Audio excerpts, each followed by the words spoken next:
Unanimous decision ತಗೊಂಡಿದ್ದಕ್ಕೆ ಒಮ್ಮತದ ಅಭಿಪ್ರಾಯ.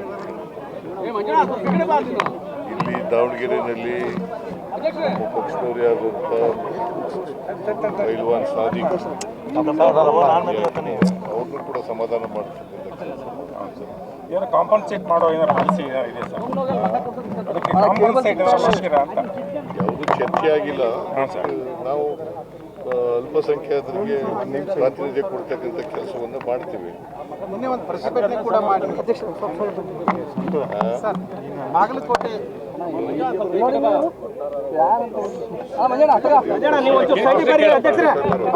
Byte ಒಳಗದ ನಮಗೆಲ್ಲ ಬೈಟ್ ಭಾಳ ಹೇಳ್ರಿ ಬಾಲ್ ಕೊಟ್ಟಿದ್ದಾರೋ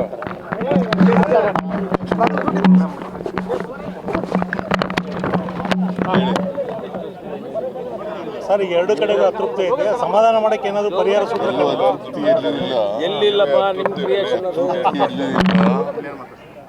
ನಾವು ಯಾರು ಅಸಮಾಧಾನ ಇದೆ ಅವರ ಅಸಮಾಧಾನವನ್ನು ಹೋಗಲಾಡಿಸಲಿಕ್ಕೆ ಪ್ರಯತ್ನ ಮಾಡ್ತೀವಿ. ಎರಡೂ ಕಡೆ ತಾವು ಗೆಲ್ತೇನೆ ಅಂತ ವಿಶ್ವಾಸ ಇದೆ ಸರ್? ಎರಡೂ ಕಡೆ 100% ವಿಶ್ವಾಸ ಇದೆ. ಬಿಜೆಪಿನ ನಾವಲ್ಲಿ ಗೆದ್ಬಿಡ್ತೀವಿ ಅಂತಂದು ಹೇಳಿ ನೆನಪಿದೆ. ಬಿಜೆಪಿಯವರು ಏನೇ ಹೇಳ್ಕೊಳ್ಳಿ, ಎಲ್ಲಿ ಗೆದ್ದಿದ್ದಾರೆ ಅವರು? ಹಿಂದೆಲ್ಲ ಗೆದ್ದಿಲ್ಲ. ಕಳೆದ ಉಪಚುನಾವಣೆಗಳು ಹಿಂಗೆ ಹೇಳಿದ್ರು ಅವರು. ಬಸವರಾಜ್ ಮಗ, ದೇವೇಗೌಡ ಅಲ್ಲ ಕುಮಾರಸ್ವಾಮಿ ಮಗ, ಅವ್ರನ್ನೇ ಸೋಲಿಸ್ತಿದ್ವು ನಾವು. ಮತ್ತೆ ಅದರಿಂದ ಬಿಜೆಪಿಯವರು ಹೇಳ್ತಾರೆ ಪಾಪ, ನಾವು ನುಡಿದಂತೆ ನಡೆದಿದ್ದೇವೆ, ಎಲ್ಲ 5 ಗ್ಯಾರಂಟಿ ಯೋಜನೆಗಳನ್ನು ಕೂಡ ಜಾರಿ ಮಾಡಿದ್ದೇವೆ, ಈ ರಾಜ್ಯದ ಜನ ನಮ್ಮ ಪರವಾಗಿದ್ದಾರೆ. ಬೈ ಎಲೆಕ್ಷನ್ನಲ್ಲಿ ನಾವು ಕಳೆದ ಬೈ ಎಲೆಕ್ಷನ್ನಲ್ಲಿ ಸಾಬೀತು ಮಾಡಿದ್ದೀವಿ. ಅದನ್ನು ಜನರು ಕೂಡ ದಲಿತರು, ಹಿಂದುಳಿದವರು, ಬಡವರು, ರೈತರು,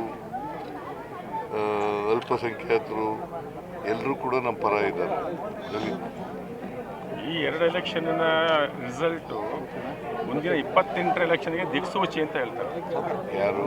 ಬಿಜೆಪಿ ಅವ್ರು ಗೆಲ್ಲದೇ ಇಲ್ವಲ್ಲ, ದಿಕ್ಸೂಚಿ ಏನು ಮಾಡ್ತಾರೆ? ಗೆಲ್ಲದೇ ಇಲ್ವಲ್ಲ ಅವ್ರಿ ಅವರು.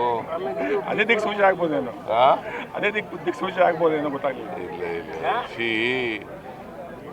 ನಾವು ಅಧಿಕಾರದಲ್ಲಿ ಇದ್ದೀವಿ, ಉಪಚುನಾವಣೆಗಳನ್ನು 3 ಗೆದ್ದಿದ್ದೀವಿ, ಈ ಚುನಾವಣೆಯಲ್ಲೂ ಕೂಡ ಗೆಲ್ತೀವಿ ಅಂತಕ್ಕಂಥ ಸಂಪೂರ್ಣ ವಿಶ್ವಾಸ ಇದೆ.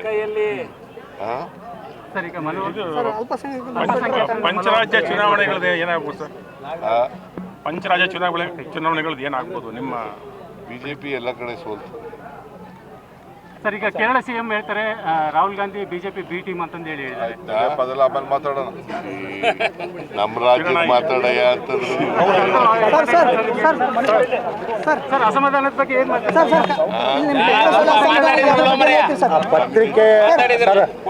ಪತ್ರಿಕೆ ನಡೆಸೋದು ಬಹಳ ಕಷ್ಟ ಆಗಿದೆ ಸರ್. ನಿರ್ಭೀತ, ನಿಷ್ಪಕ್ಷಪಾತ, ವಿಶ್ವಾಸಾರ್ಹ ಸುದ್ದಿಗಳಿಗೆ ಮತ್ತೊಂದು ಹೆಸರಾಗಿರೋ ನ್ಯೂಸ್18 ಕನ್ನಡ ಈಗ ಆಪ್ನಲ್ಲೂ ಲಭ್ಯ ಇದೆ. ದಯವಿಟ್ಟು ಇಲ್ಲಿರೋ QR ಕೋಡ್ ಅನ್ನು ಸ್ಕ್ಯಾನ್ ಮಾಡಿಕೊಂಡು ಆಪ್ ಡೌನ್ಲೋಡ್ ಮಾಡೋದಕ್ಕೆ ಮರಿಬೇಡಿ. ನಿಮ್ಮ ಬೆಂಬಲ ಹೀಗೆ ಸದಾ ನಮ್ಮೊಂದಿಗಿರಲಿ. ಧನ್ಯವಾದ.